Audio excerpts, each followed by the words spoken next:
But yes, we are getting on top of the situation. You know, when you say antiretroviral, I mean, is that readily available right now? Oh, The yes. treatment? Oh, yes. So HIV treatment entails the use of combination drugs, usually 3 drugs from at least 2 different classes. And you have to take them for life. But the good news is we have new formulations that are taken once a day and just 1 pill. And if I remind you, a lot of people take a pill for one reason or the other. So having 1 additional pill to take is really not a huge burden, considering the fact that it will allow you to live as long. Nowadays, if you have a HIV test done and your CD4 count is above a certain percentage at the time of diagnosis, you live a normal life. You'll have a normal life expectancy. If you're going to live to be 80 without HIV, you will live to be 80 with HIV if you're taking your drugs. So that's the message we want to bring out. HIV can be treated, and if you know you are at risk, even if you're not at risk, you're better off knowing than not.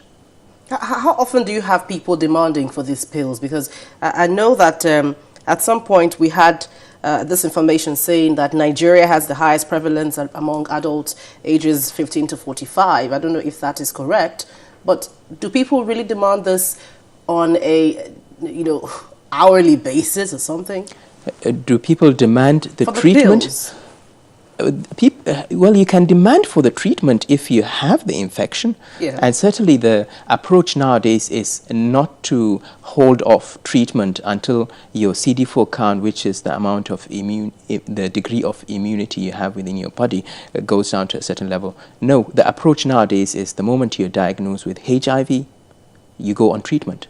Because a lot of studies have shown that if you go on treatment straight away, it improves your survival. It reduces the risk of you transmitting the virus to your partner, and it also reduces the risk of other infections such as tuberculosis. So those 3 key things are really important when it comes to treatment, and that's why we're now pushing for people to go on treatment as soon as the diagnosis is made and they are being prepared as well, provided they are prepared to take their drugs.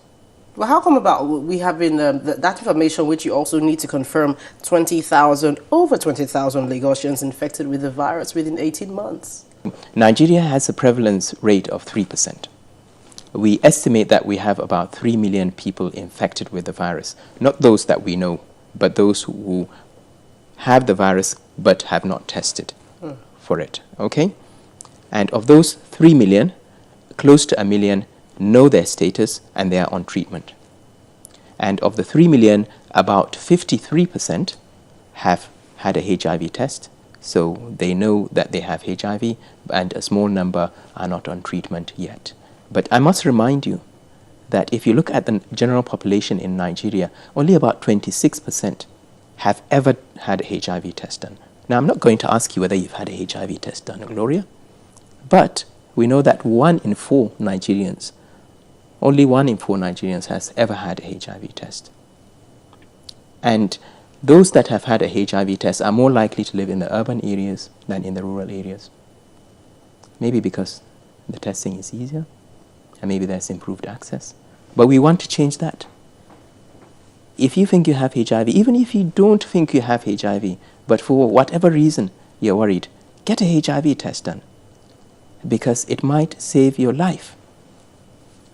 You can live a normal life with treatment. But one could easily decipher that many Nigerians would not want to come forward because of stigmatization. Now, over the years, we've had a lot of campaigns against stigmatization. Is this really having any effect? I think a lot of work has been done, and we certainly should give credit to the government and the legislature. If you remember, in 2014, an anti-discrimination law was passed.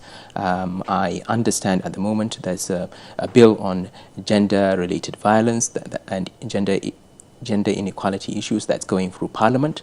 So the laws are there, and we need to push, together with civil society, government and civil society, to enforce the law in terms of stigma and discrimination. HIV does not discriminate. HIV does not know whether you're rich or poor, whether you're a man or woman, whether you're in government or not.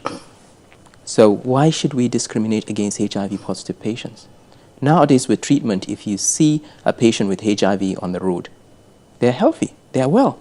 It's just like any other chronic disease. And the drugs are not expensive? Well, of course drugs will cost, but what's the cost of life?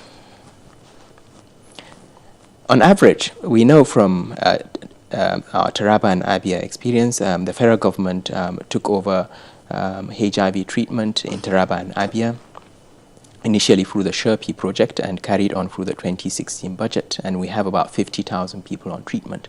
And we know from our experience in Taraba and Abia, it costs about $150 per year to provide antiretroviral therapy.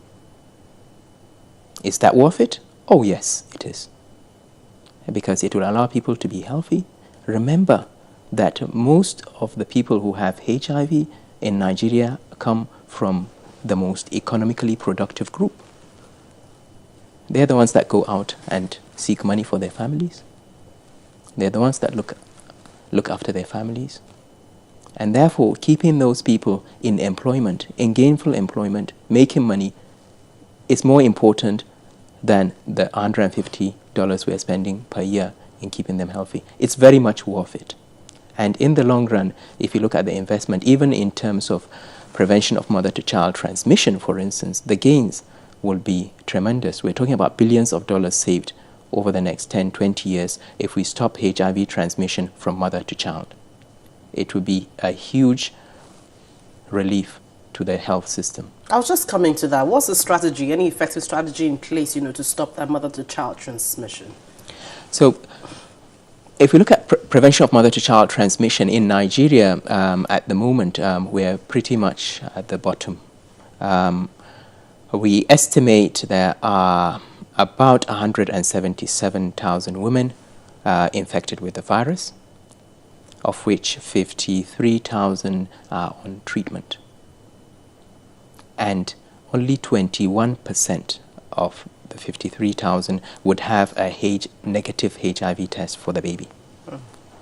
Which means a lot of transmission is going on. And the sad thing is, if the mothers took HIV treatment and they are virologically suppressed, the risk of transmission of the virus goes from 30% to less than 1%. All right, we'll take a break right now. We're still with the Director General, National Agency for the Control of AIDS. Please join us after the break for more on this.